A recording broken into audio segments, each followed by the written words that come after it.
Hello, this is Sandhya and welcome to my YouTube video.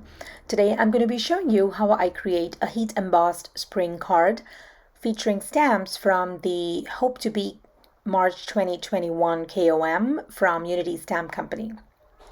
I start off by creating a background using my jelly plate. The inks I'm using today are from Catherine Pooler. I'm using Party Dress, Coral Cabana, and Tiki Torch. I start off by applying some ink on the jelly plate. I do like this combination of pink, coral, and yellow that kind of smooths out to give a really peachy finish to my card. I clean up my brayer and then use it to smooth out the inks. I love the effect that I achieve using this technique because it is so much more smoother than ink blending.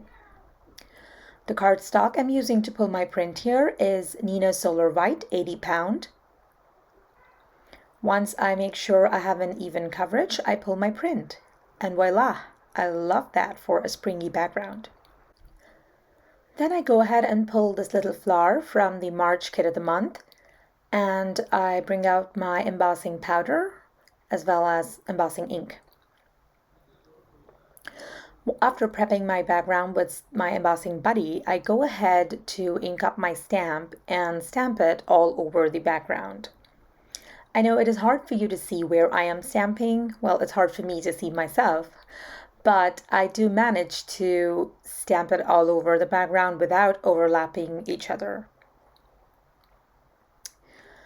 The embossing powder I'm going to be using today is called Rose Glintz. It is from Wow Embossing Powder. It is one of my favorites and it gives this really beautiful shiny finish. It's got a glintz, just as the name describes.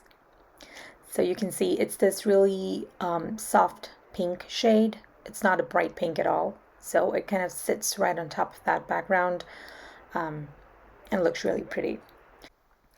Next, I bring in my heat tool and melt the embossing powder. This is the most favorite part of heat embossing for me, and I could watch heat embossing powder melt for ages. Anyway, I speed up to the end of my melting process, and then I bring in a rectangle die and position it in a way that I like so I can cut out my card panel. So here I'm back with my card panel, and you can see how beautiful that embossing is looking right now. I bring in a white card base. It is Nina Solar White, 110 pound, and it makes for a great sturdy card base. I tie my chiffon ribbon into a little bow. Well, technically I just tie a knot and it ends up looking pretty like a bow. And then I start working on my sentiment. I grabbed a sentiment from the same kit of the month from Unity Stamp Company, and I will go ahead and stamp it out on a piece of white scrap cardstock.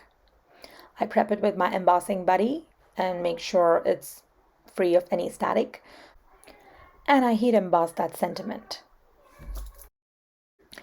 Once it's ready, I die cut it using a scalloped oval die from my stash and add some foam tape to the back and pop it on to my card panel.